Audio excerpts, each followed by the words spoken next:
Ukuthula, ngani. Umahlale phansi ucabange ngalokhu. Abaningi bakholelwa ukuthi umthetho wokudonswa uqala ngokuthi ube nomqondo omuhle nje, ulinde ukuguquka empilweni. Kodwa-ke, lokho akulona iqiniso lonke. Bona abantu abaningi abachitha iminyaka bephindaphinda amazwi, bebhalela iziphakamiso odongeni, becabanga ngempumelelo kodwa imali yabo isasele iyisibopho. Wazi ukuthi kungani? Kukhona into ebaluleke kakhulu abaningi abayibonanga. Lena into ebaluleke kakhulu, uyidonsela ntoni empilweni yakho?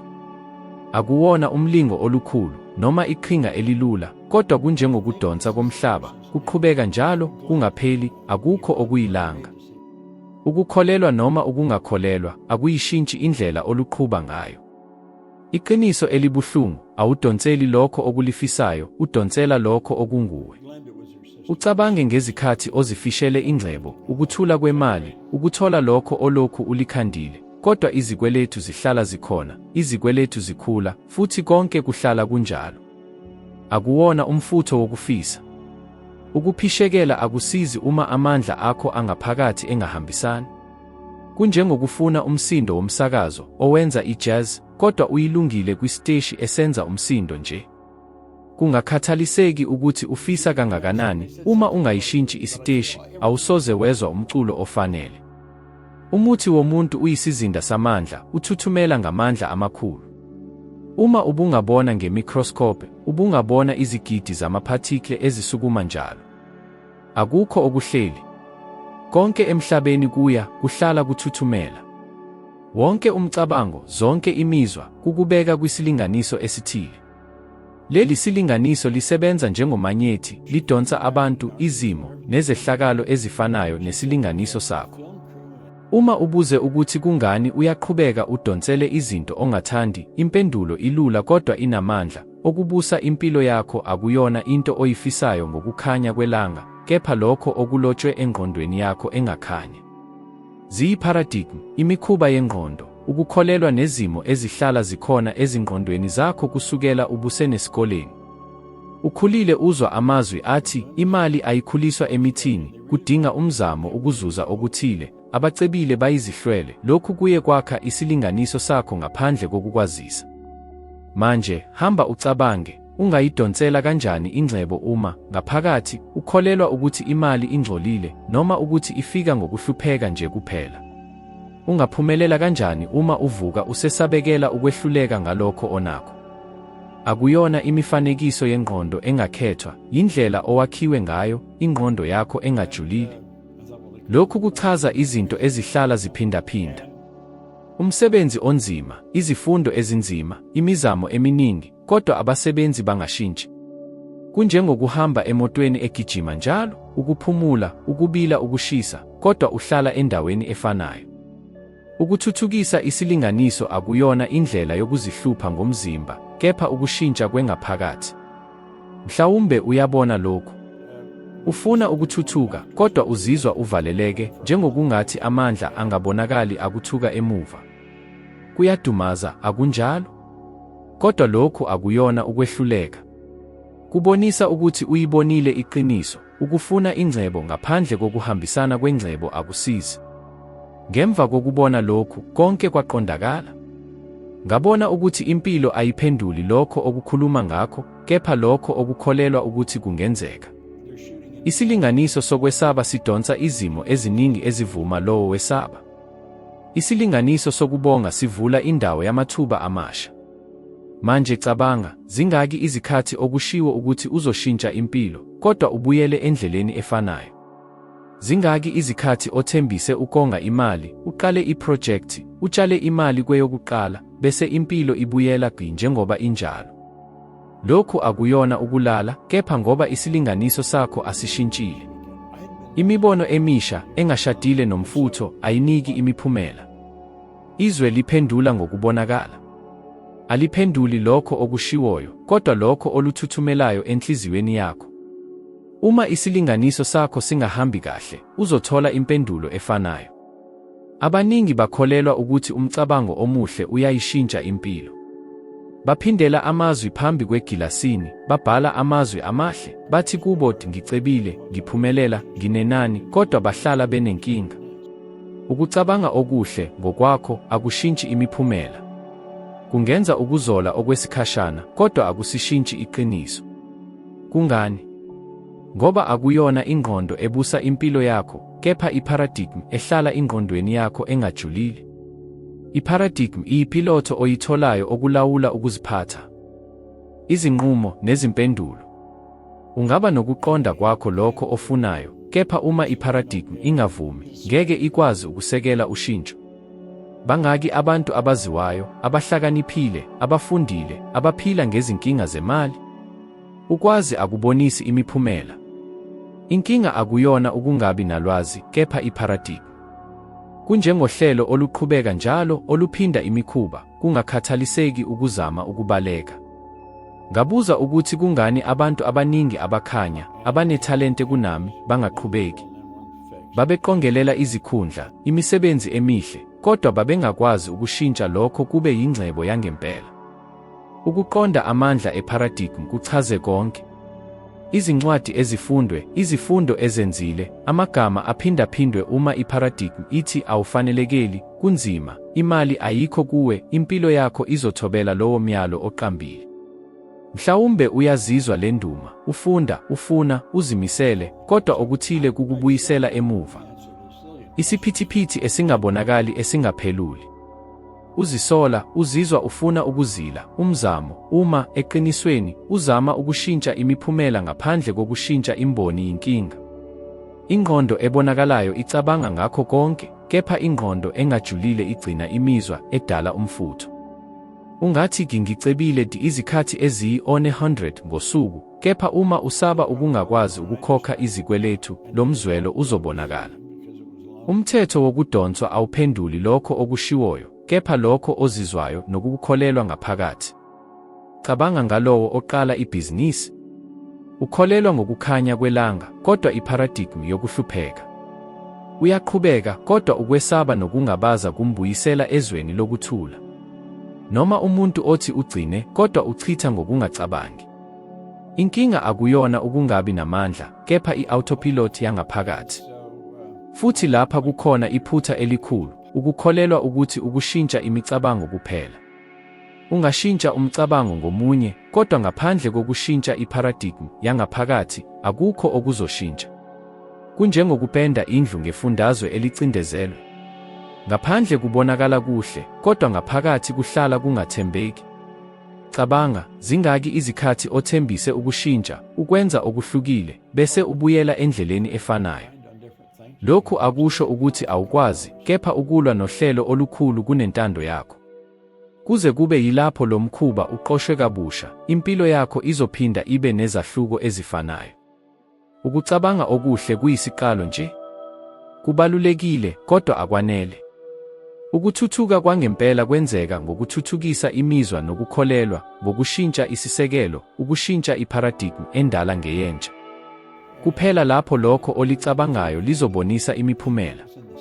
Kuze kube yilapho, impilo izobonisa ukuthi ukufuna akuyona amandla, kepha kubaluleke kakhulu lokho ingqondo yakho engajulile ekwamukela njengeqiniso. Inkinga enkulu ephazamisa abantu abaningi ekushintsheni impilo yabo ukulondeka. Kubonakala kuyinqaba, kepha yilo ubukhulu, noma kunzima futhi akusebenzi. Iparadigm ebekwe engqondweni engajulile yenza konke ukugcina. Yakhiwe kusuka ekuhlaleni, ukukholelwa nezimo eziphindaphindayo, ibe yizona izindawo zokuphepha kwengqondo. Wonke amaplan ezinguquko akhiqiza ukungena. Yilo lo mzwelo, lo mkhulu ozwakalayo othi, lokhu ngeke kusebenze, awunalo ulwazi, kungcono ungaqali. Futhi abaningi bayalulama. Zingaki izikhathi obe nembono eshintshayo, kepha uyeka ngokwesaba? Zingaki izikhathi ocabange ngokushintsha umsebenzi, ukutshala imali, uqale iprojekthi enhle, kepha ubuyele emuva ngoba kubonakala kuyingozi? Lokhu akuyona ukungabi namandla, kepha iparadigm ikulinda, ikugcina kukujwayele.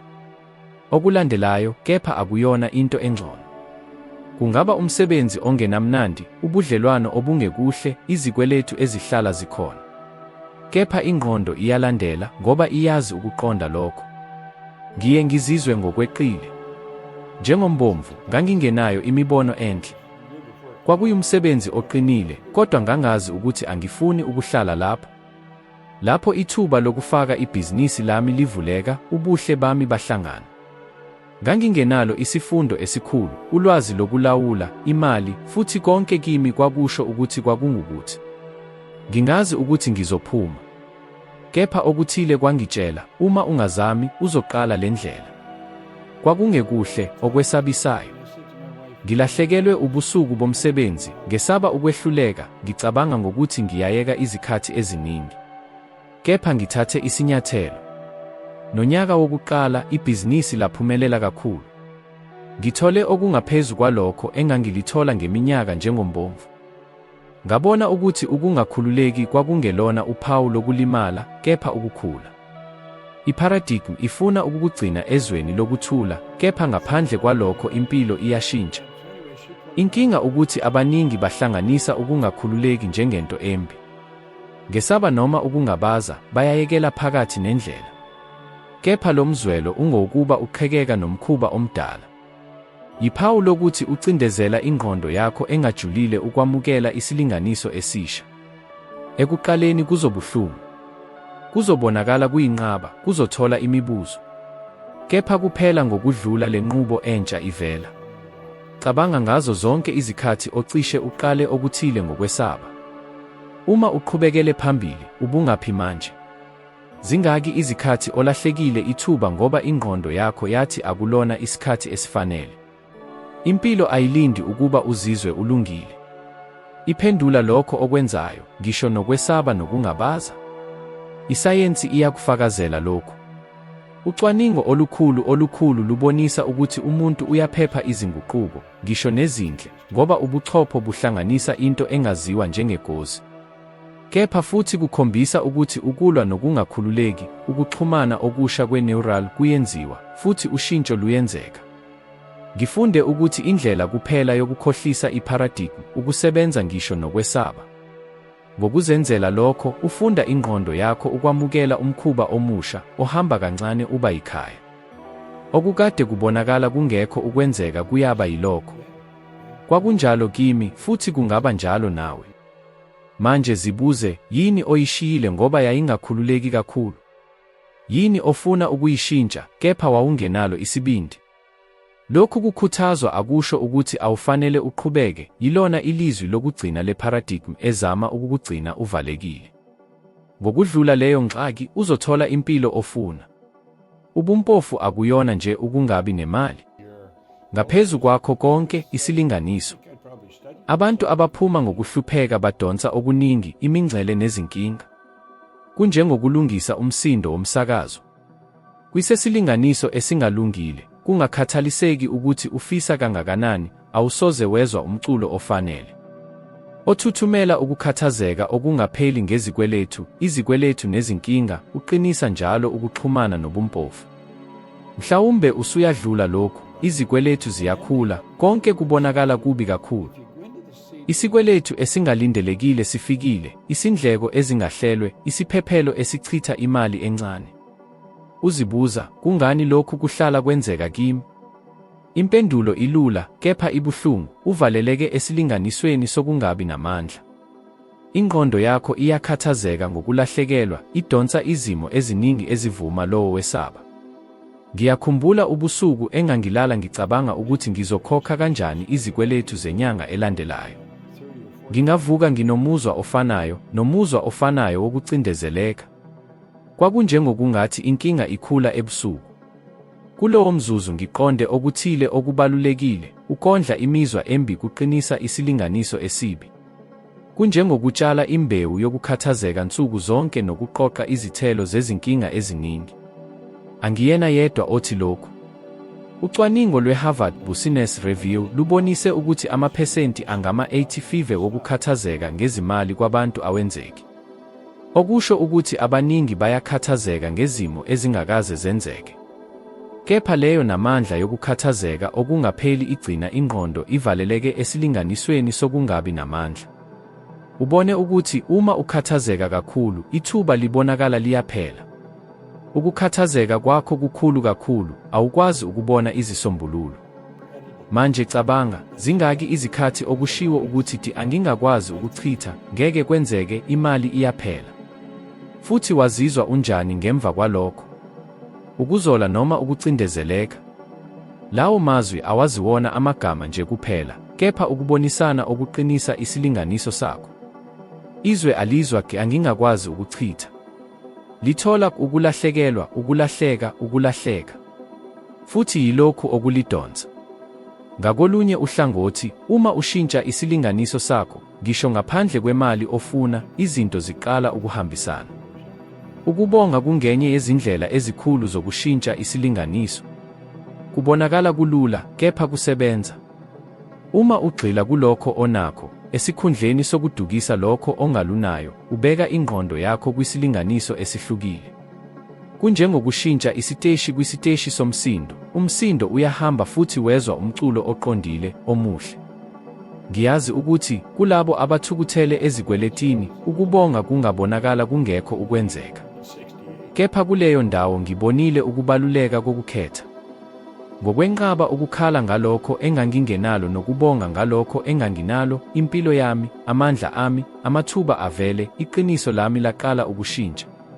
Angizange ngicebe ebusuku, kodwa ngabona ukuthi iminyango eyayivalwe yaqala ukuvula.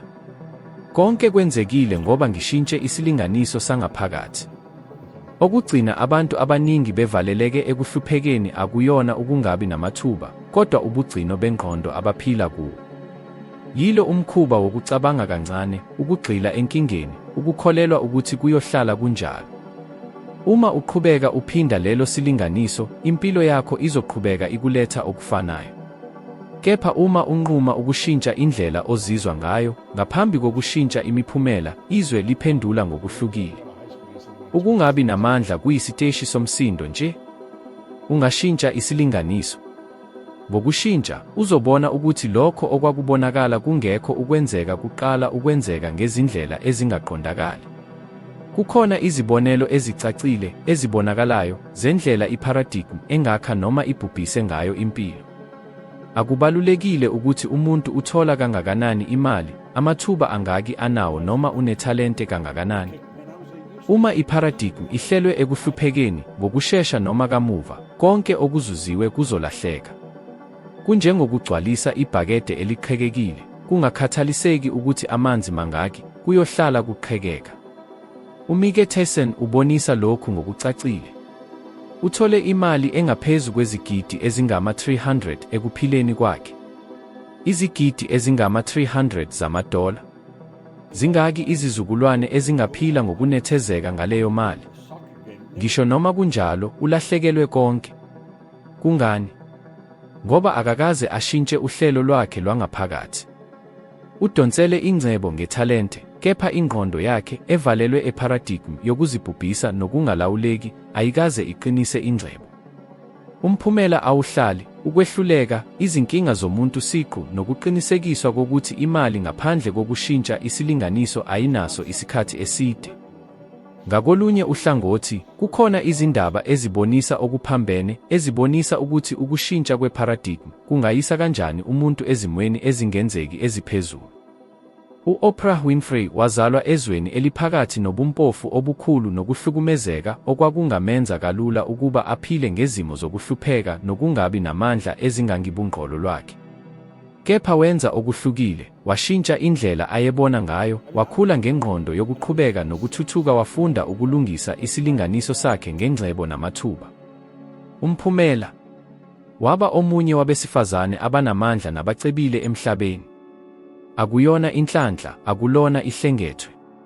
Kwakuwubufakazi bokuthi, ngokushintsha isilinganiso sangaphakathi, izwe langaphandle liphendula ngokulinganayo. Lo mgqomo phakathi kukaTyson no-Oprah usinika isifundo esinamandla. Ingcebo akuyona nje imali etholiwe, kepha ikhono lokugcina lengcebo ngeparadigm efanele. Ngaphandle kwalokhu kuguquka, kungakhathaliseki ukuthi uzuza ilotho, usayine isivumelwano esicebile noma uzuze impumelelo enkulu okwesikhashana, konke kuzolahleka, ngoba ingqondo izobuyela kumkhuba omdala. Yilokho okwenza abantu abaningi abamukela ingcebo engaqondakali babuyele ezweni eliqondile eminyakeni embalwa. Isilinganiso asishintshile. Manje, qaphela impilo yakho. Sawubona, bazalwane. Ningakhumbuli yini isikhathi lapho niwina khona umsebenzi omkhulu, noma nithola imali eningi, kodwa ngokushesha nje konke kuyahamba? Akuyona inhlanhla embi, kodwa yindlela ocabanga ngayo. Ngokungazi, ufuna izindlela zokuchitha, ukulahlekelwa, nokweba izikweletu ezintsha, ngoba enhliziyweni yakho ukholelwa ukuthi imali ayihlali kimi noma kufanele uchithe ukuze ujabule. Izulu libonisa lokho okukhona ngaphakathi kwakho. Abantu abanjengo-Oprah baqonde ukuthi ubuhlwempu akuyona into ebalulekile, kodwa yilokho okukhethayo ukuba kukhona. Abanye abanjengoMike Tyson babonisa ukuthi kungakhathaliseki ukuthi uthola malini kangakanani uma ungashintshi indlela ocabanga ngayo, lutho oluhlala njalo. Uma lokhu kungakusizi ukuba ucabange ngokuthi uhlangana kanjani nogcezu, khona-ke yini enye engakwenza? Ukuqonda kulula, akufanele ufunde ukukhangisa ingcebo kuphela, kodwa kufanele ufunde nokuyigcina. Kufanele uqeqeshe ingqondo yakho ukuze ihlale ihlangene nokuchuma. Uma kungenjalo, ungaphumelela okwesikhashana, kodwa uzobuya lapho uqale khona. Umbuzo uthi, ukulungele yini ukubuyisela kabusha izinkolelo zakho ezivinjelayo ukuze, lapho ithuba lifika, ungalitholi kuphela, kodwa uligcine? Okuningi abantu abangaluqondi yikuthi ukuguqula imiphumela akuwona umqondo nje kuphela, kodwa ukuguqula ingqondo yakho.